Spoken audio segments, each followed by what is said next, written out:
తాకట్టులో ఉన్న బంగారం అమ్మాలనుకునే వారి ఇన్ఫర్మేషన్ ఇస్తే దాని వాల్యుయేషన్ బట్టి మీకు కమిషన్ కూడా ఇస్తుంది గోల్డ్ హబ్. తెలుగు రాష్ట్రాలపైన భారతీయ జనతా పార్టీ స్పెషల్ ఫోకస్ పెట్టినటువంటి పరిస్థితి. ఓవైపు తెలంగాణ, మరోవైపు ఆంధ్ర ప్రతిపక్ష పార్టీలపైన ప్రధాన ఫోకస్ పెట్టినట్టుగా కొంత చర్చ వినబడుతున్నటువంటి పరిస్థితి. వైసీపీ పార్టీకి సంబంధించినటువంటి అధినేత ఓవైపు జగన్మోహన్ రెడ్డి, మరోవైపు బీఆర్ఎస్ పార్టీ అధినేత కల్వకుంట్ల చంద్రశేఖరరావు పైన ప్రధాన ఫోకస్ పెట్టిందనేటటువంటి చర్చలు కూడా వినబడుతున్నటువంటి సిచ్యువేషన్. అయితే ఇవన్నీ ప్రధానంగా ఇటు మానిటర్ చేస్తున్నటువంటి వ్యక్తి అమిత్ షా అనేటటువంటి కోణాలు కూడా వినబడుతున్నటువంటి పరిస్థితి. ప్రతిపక్షం కూడా లేకుండా చేద్దామనేటటువంటి ఆలోచనలో ఉన్నట్టుగా కూడా కొంత కీలకమైనటువంటి అంశాలు వినబడుతున్నటువంటి పరిస్థితి. అయితే బీఆర్ఎస్ పార్టీ అసెంబ్లీ ఎన్నికలకు సంబంధించినటువంటి విషయంలో ఆల్రెడీ వాళ్ళు 80 సీట్లకు టార్గెట్ పెట్టుకున్నారు. కానీ 39 సీట్లకే పరిమితం అయిపోయినటువంటి సిచ్యువేషన్ కూడా మనం చూస్తాం. తర్వాత పార్లమెంట్ ఎన్నికలలో దాదాపు వాళ్ళు 10 సీట్లకు టార్గెట్ పెట్టుకుంటే ఒక్క సీటు కూడా వాళ్ళకి రాకపోవడం నిజంగా చెంపచెట్టుగానే చూసుకోవాల్సినటువంటి అవసరం ఉంటుంది. అయితే ఈ ప్రతిపక్ష పార్టీ హోదాని కూడా పూర్తి స్థాయిలో ఖతం చేయాలనేటటువంటి ఆలోచనలో భారతీయ జనతా పార్టీ తెలంగాణ రాష్ట్రానికి సంబంధించి కనబడుతున్నటువంటి పరిస్థితి. ఎందుకంటే ఆ భారతీయ జనతా పార్టీకి ఇటు పార్లమెంట్కి సంబంధించినటువంటి విషయంలో 8 సీట్లు రావడం అనేది నిజంగా చాలా గొప్ప విషయం అనే చెప్పుకోవాల్సినటువంటి అవసరం ఉంటుంది. అయితే బీజేపీ పార్టీ వచ్చేటటువంటి జనరల్ ఎన్నికలలో అధికారంలోకి తీసుకొచ్చేటటువంటి దశగా అమిత్ షా మాస్టర్ ప్లాన్ చేస్తా ఉన్నాడు అనేటటువంటి చర్చలు కూడా వినబడుతున్న పరిస్థితి. అందుకే బండి సంజయ్కి కీలకమైనటువంటి కేంద్రానికి సంబంధించినటువంటి పగ్గం కూడా అందజేసినట్టుగా కూడా చర్చ వినబడుతున్నటువంటి పరిస్థితి. మరోవైపు ఆంధ్రాకి సంబంధించినటువంటి విషయంలో వైసీపీ ప్రతిపక్షానికి సంబంధించినటువంటి హోదా కూడా లేకుండా చిత్తుగా ఓడిపోయినటువంటి ఆ దాఖలాలు కూడా చూసినటువంటి నేపథ్యంలో వైసీపీ కూడా పూర్తి స్థాయిలో అధాపాతానికి తొక్కేద్దామనేటటువంటి ఆలోచనలో కూడా ఉన్నట్టుగా కొంత చర్చ నడుస్తున్నటువంటి అంశం. ఎందుకంటే కూటమి ప్రభుత్వం ఏర్పడినటువంటి ఆ దాఖలాలు కూడా మనం చూస్తున్నాం. అంటే అమిత్ షా మాస్టర్ ప్లాన్ ఏంటంటే ప్రతిపక్షంలో ఉంటే భారతీయ జనతా పార్టీ ఉండాలి, లేకపోతే అధికారంలోకి వస్తే భారతీయ జనతా పార్టీనే ఖచ్చితంగా ఇక్కడ రూల్ చేయాల్సినటువంటి అవసరం ఉంటుంది అనేటటువంటి నేపథ్యంతో బండి సంజయ్కి అట్లనే కిషన్ రెడ్డికి కీలకమైనటువంటి పగ్గాలు అందజేసినట్టుగా కూడా కొంత చర్చ వినబడుతున్నటువంటి పరిస్థితి. అసలు ఏం జరుగుతూ ఉంది, బండి సంజయ్తో ఎలాంటి కీలకమైనటువంటి వ్యూహాన్ని రచించేటటువంటి అవకాశం ఉందనేది కొంత బ్రీఫ్గా మాట్లాడే ప్రయత్నం చేద్దాం. నాతో పాటు ఈ అంశం పైన మాట్లాడడానికి పొలిటికల్ ఎడిటర్ వలి అన్న ఉన్నాడు. వలి అన్నతో మాట్లాడదాం. వలి అన్న, ఏం జరుగుతుంది? ఓ వైపు 2 తెలుగు రాష్ట్రాల పైన స్పెషల్ ఫోకస్ పెట్టారనేటటువంటి చర్చ వినబడతా ఉన్నది. అమిత్ షా ఎలాంటి మాస్టర్ ప్లాన్ వేసే అవకాశం ఉంది? అమిత్ షాతో ఎంతమంది ఉన్నారు? ఇంకా బండి సంజయ్కి కీలకమైనటువంటి పగ్గాలు ఇచ్చారనే కోణాలు వినబడతా ఉన్నాయి. బండి సంజయ్ ఒక్కడైనా, లేకపోతే పవన్ కళ్యాణ్కి కూడా ఏమైనా కీలకమైన మాస్టర్ ప్లాన్ లో ఏమైనా భాగస్వామ్యం ఉందా? 2 తెలుగు రాష్ట్రాల మీద భారతీయ జనతా పార్టీ ఒక గురి పెట్టినట్టుగా మనకి చాలా స్పష్టమైనటువంటి సమాచారం వస్తుంది. ముఖ్యంగా ఆంధ్రప్రదేశ్, తెలంగాణ ఈ 2 తెలుగు రాష్ట్రాల్లో 2029 టార్గెట్గా భారతీయ జనతా పార్టీ ఒక స్పెషల్ ప్లాన్, ఒక మాస్టర్ ప్లాన్ రెడీ చేసినట్టుగా తెలుస్తుంది. అమిత్ షా అంటే ఒక గురి పెట్టారంటే డెఫినెట్గా దాన్ని పని పూర్తయ్యే వరకు వదిలిపెట్టడని చెప్పి ఆయనకి పేరుంది. సో ఈ నేపథ్యంలో అమిత్ షా చేసినటువంటి ప్లాన్ ఏంటి? 2 తెలుగు రాష్ట్రాలకు సంబంధించి ఒక భారీ వ్యూహాన్ని అమలు చేసే ఆలోచనలో అమిత్ షా ఉన్నట్టుగా తెలుస్తుంది. దాంట్లో భాగంగానే కేంద్ర హోంశాఖ సహాయ మంత్రి బాధ్యత కూడా, ఆ పదవి కూడా బండి సంజయ్కి ఇచ్చారు. మనకు తెలుసు ప్రధాని అలాగే హోంమంత్రి మోదీ అమిత్ షాలకు నమ్మిన వ్యక్తిగా, నమ్మిన బంటుగా, వీర భక్తుడిగా బండి సంజయ్ ఉన్నారు. సో మనకు తెలుసు గతంలో కూడా కేంద్ర హోంశాఖ సహాయ మంత్రి కిషన్ రెడ్డి దగ్గర ఉండేది. కానీ ఈసారి ప్రభుత్వం ఏర్పడిన వెంటనే బండి సంజయ్ని దగ్గర పెట్టుకోవడానికి కారణం ఏం కనిపిస్తుందంటే 2 తెలుగు రాష్ట్రాల్లో ఒక గురుతర బాధ్యతను అప్పగించిన పరిస్థితి కనిపిస్తుంది. ముఖ్యంగా మనం తెలంగాణ గురించి మాట్లాడుకుంటే తెలంగాణలో ఈ లోక్సభ ఎన్నికలు ఇంతకుముందు మీరు చెప్పినట్టు 8 స్థానాలు భారతీయ జనతా పార్టీకి వచ్చాయి. బీఆర్ఎస్కు 0, ఒక స్థానం వస్తుందని చెప్పేసి అనుకున్నారు. కానీ ఒక స్థానం కూడా రాని దయనీయ పరిస్థితి బీఆర్ఎస్కు ఉంది. సో ఈ నేపథ్యంలో గత ప్రభుత్వం సాగించినటువంటి అరాచకాలు, అంటే బీఆర్ఎస్ అధికారంలో ఉన్నప్పుడు సాగించినటువంటి అవినీతి కావచ్చు, చేసినటువంటి అరాచకాల అక్రమాలు చాలా కనిపిస్తున్నాయి. కొన్నిటి మీద విచారణ కూడా జరుగుతున్నటువంటి సిచ్యువేషన్ కనిపిస్తుంది. సో బీఆర్ఎస్ను పూర్తిగా భూస్థాపితం చేసే లక్ష్యంగా ముందుకు పోతున్నట్టుగా తెలుస్తుంది. ఎందుకంటే భారతీయ జనతా పార్టీకి తెలంగాణలో చాలా మంచి అవకాశాలు, మెరుగైన అవకాశాలు భవిష్యత్తులో ఉండబోతున్నటువంటి నేపథ్యం ఉంది. కాబట్టి ప్రజల నుంచి కూడా మంచి ఆదరణ లభిస్తుంది కాబట్టి అందుకనే లోక్సభ ఎన్నికల్లో 8 లోక్సభ స్థానాలు భారతీయ జనతా పార్టీకి ఇచ్చారు కాబట్టి ఈ పట్టును ఇంకా నిలుపుకొని ముందుకు పోవాలంటే కనుక ఇక్కడ బీఆర్ఎస్ పార్టీని లేకుండా చేస్తేనే నెక్స్ట్ 2029 కల్లా అధికారాన్ని మనం కైవసం చేసుకోవచ్చు. ఇక్కడ వీలైనంత మంది ఎక్కువగా ఉన్నటువంటి శాసనసభ్యులు కూడా భారతీయ జనతా పార్టీలోకి తీసుకోవాలని ఒక ఉద్దేశం అమిత్ షాలో కనిపిస్తుంది. సో ఫస్ట్ ఫోకస్ తెలంగాణ మీద పెట్టే అవకాశం చాలా స్పష్టంగా కనిపిస్తుంది. అందుకే బండి సంజయ్కి బాధ్యతలు అప్పగించిన పరిస్థితి కనిపిస్తుంది. ఒకసారి బండి సంజయ్ నేపథ్యం కూడా మనం చూసుకుంటే ఆయన చిన్న స్థాయి నుంచి కార్పొరేట్ స్థాయి నుంచి ఆయన ఇప్పుడు అధ్యక్ష పదవి చేపట్టి ఒక అద్భుతమైనటువంటి విజయాలు సాధించి ఇప్పుడు కేంద్ర హోంశాఖ సహాయ మంత్రి కూడా బాధ్యతలు నిర్వహించారంటే ఏ విధంగా అంచెలంచెలుగా ఎదిగారు. తెలంగాణలో భారతీయ జనతా పార్టీని ప్రగతి పదంలో నడిపారు. భారతీయ జనతా పార్టీ తెలంగాణలో ఒక మంచి అభివృద్ధి దిశగా అంటే భారతీయ జనతా పార్టీకి అసలు స్థానాలే రావు, భారతీయ జనతా పార్టీ అసలు తెలంగాణలో ఏముంది, అసలు వాళ్ళకు వచ్చింది ఒక శాసనసభ స్థానమే కదా 2019 అని చెప్పి విమర్శలు చేశారు, అవమానపరిచారు. కానీ ఇప్పుడు అద్భుతమైనటువంటి విజయాలతో ముందుకు పోతుంటే కనుక బండి సంజయ్ సారథ్య బాధ్యతలు ఇక్కడ చేపట్టిన దగ్గర నుంచి కూడా పూర్తి స్థాయిలో రాష్ట్ర వ్యాప్తంగా ఆయన పాదయాత్రలు చేసి భారతీయ జనతా పార్టీలో తెలంగాణలో ఒక కొత్త జోష్ తీసుకురావడంలో బండి సంజయ్ చాలా కీలకంగా వ్యవహరించారు. ఈ నేపథ్యంలోనే ఆయనకు కేంద్ర హోంశాఖ మంత్రిగా బాధ్యతలు, హోంశాఖ సహాయ మంత్రిగా బాధ్యతలు ఇచ్చి తెలుగు రాష్ట్రాల్లో ఉన్నటువంటి భారతీయ జనతా పార్టీకి మరింత జవసత్వాలు తీసుకురావడంలో భాగంగా భారతీయ జనతా పార్టీ మరింత ఎత్తుకు ఎదిగే విధంగా 2 తెలుగు రాష్ట్రాల్లో ఆ బాధ్యతను అప్పగించినట్టుగా తెలుస్తోంది. మరొక ముఖ్యమైన విషయం, తెలంగాణలో బీఆర్ఎస్ను భూస్థాపితం చేయాలి. ఒకటి ఫస్ట్ టార్గెట్.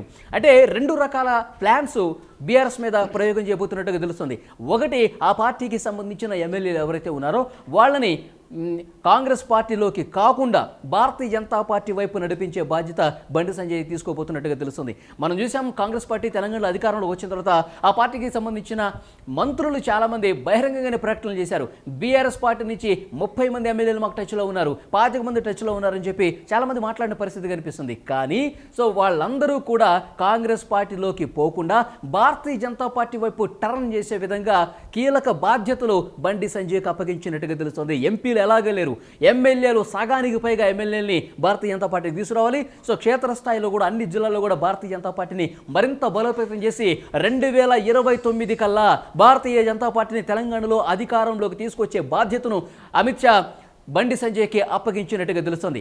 దీంతో పాటు బీఆర్ఎస్ అధికారంలో ఉన్నప్పుడు రాష్ట్రంలో సాగించిన అవినీతి, ముఖ్యంగా కాళేశ్వరం ప్రాజెక్టులో జరిగిన అవినీతికి సంబంధించి ప్రస్తావిస్తున్నారు. తర్వాత విద్యుత్ స్కామ్ 83,000 కోట్ల రూపాయలకు సంబంధించి ఈ విద్యుత్ ఒప్పందాలు జరిగితే అందులో 30,000 కోట్ల రూపాయల వరకు 30,000 కోట్లకు పైగా రూపాయలు పూర్తిగా తమ జేబుల్లో నింపుకున్నారని చెప్పి పెద్ద ఎత్తున వార్తలు వస్తున్నాయి. ముఖ్యంగా కాళేశ్వరం ప్రాజెక్టుకి సంబంధించి కూడా సో జ్యుడిషియల్ విచారణ ప్రస్తుతం జరుగుతుంది. మరొక 2 నెలల పాటు పొడిగించాలని చెప్పేసి వార్తలు కూడా మనం వింటున్నాం. సో 2 నెలల్లో ఈ కాళేశ్వరం ప్రాజెక్టుకు సంబంధించి కూడా నివేదిక రాబోతుంది.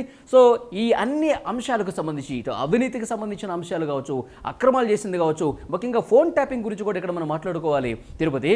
సో ఫోన్ ట్యాపింగ్ విషయానికి సంబంధించి పూర్తి స్థాయిలో విచారణ చాలా సీరియస్గా చేయాలన్న ఒక ఉద్దేశం కనిపిస్తుంది. భారతీయ జనతా పార్టీ నాయకులు, కాంగ్రెస్ పార్టీ నాయకులు చెప్పారు, ఫోన్ ట్యాపింగ్ మీద మీరు ఎందుకంత సీరియస్గా లేరు, ఫోన్ ట్యాపింగ్కి సంబంధించి సిబిఐ విచారణ చేపించండి.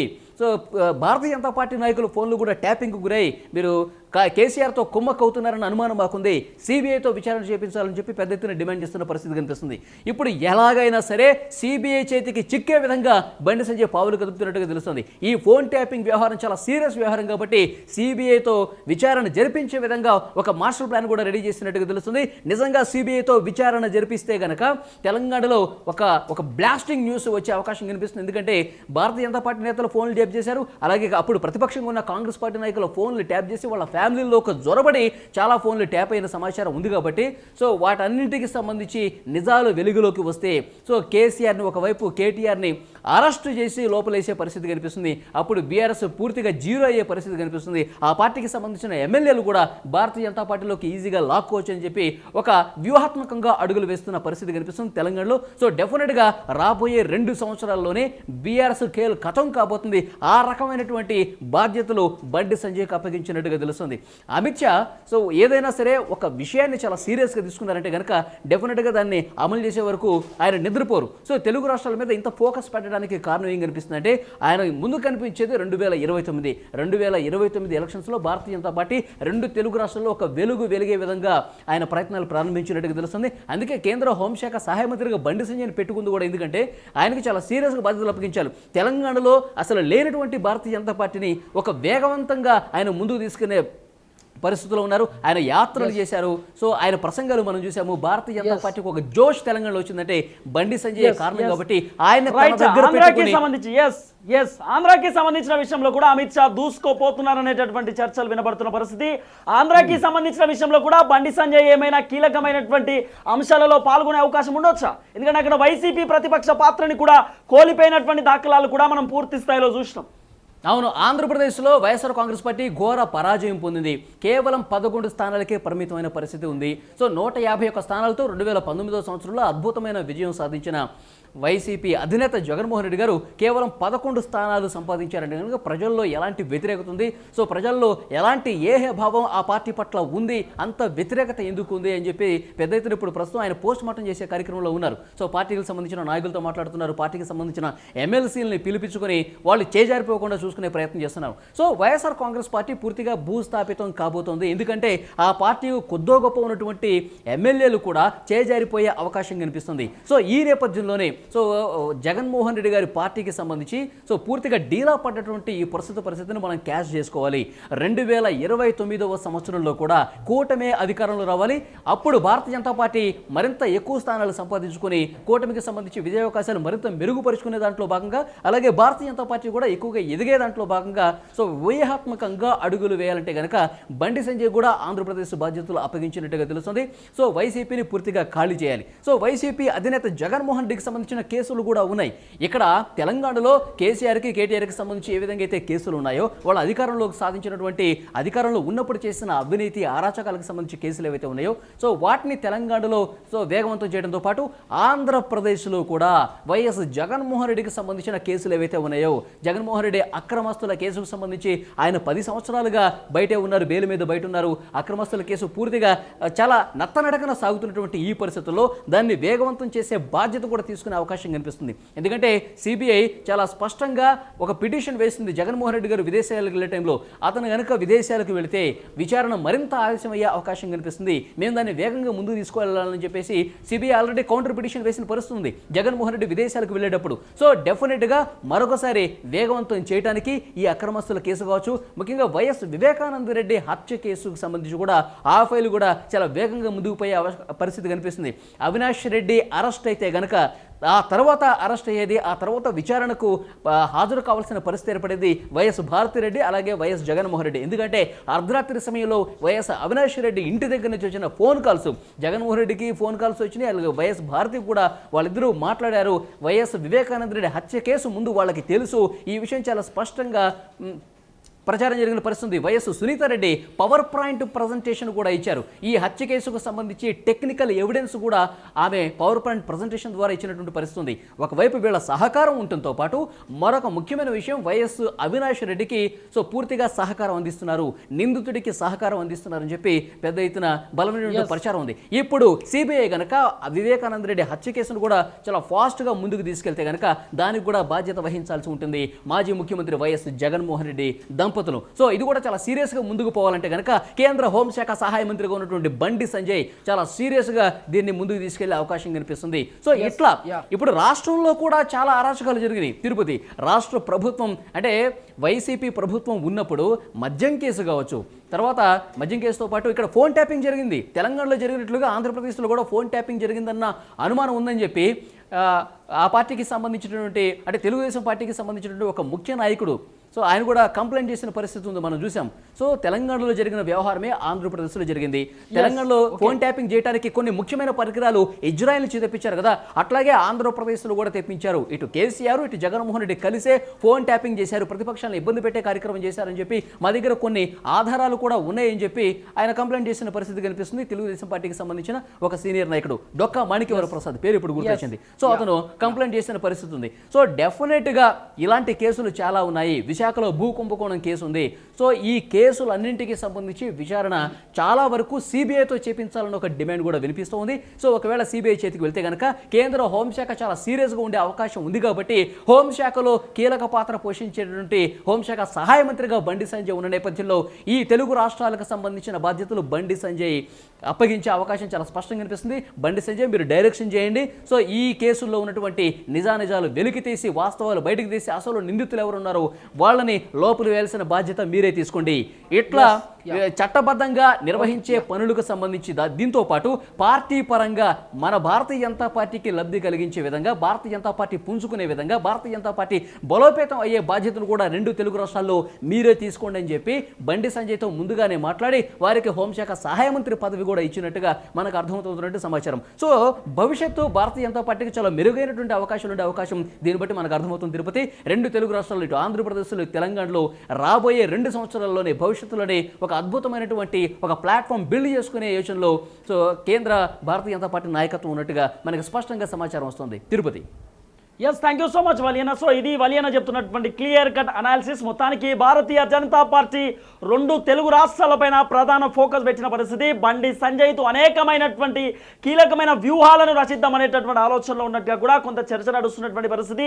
ప్రతిపక్ష హోదాలో ఉంటే భారతీయ జనతా పార్టీ ఉండాలి, లేకపోతే అధికారంలో కూడా భారతీయ జనతా పార్టీలో ఉండాలి అనేటటువంటి ఒక కోణం వినబడతా ఉన్నది. తెలంగాణ రాష్ట్రంలో దాదాపు ఒక దశాబ్ద కాలంగా అంటే దాదాపు 2 టర్మ్స్ ఇటు కేసీఆర్ ముఖ్యమంత్రిగా ఉన్నటువంటి నేపథ్యంలో కాంగ్రెస్ పార్టీకి అవకాశం వచ్చింది. నెక్స్ట్ వచ్చేటటువంటి ఎన్నికలు ఈ తెలంగాణ రాష్ట్రంలో భారతీయ జనతా పార్టీ పూర్తి స్థాయిలో అధికారంలోకి రావాలి అనేటటువంటి పన్నాగాన్ని కూడా కీలకంగా రచిస్తూ ఉన్నారనేటటువంటి కోణాలు కూడా వినబడుతున్నటువంటి పరిస్థితి. మొత్తానికి అయితే బీజేపీ పార్టీ మాస్టర్ ప్లాన్ ని స్టార్ట్ చేసినటువంటి దాఖలాలు కూడా పూర్తి స్థాయిలో చూస్తూ ఉన్నాం.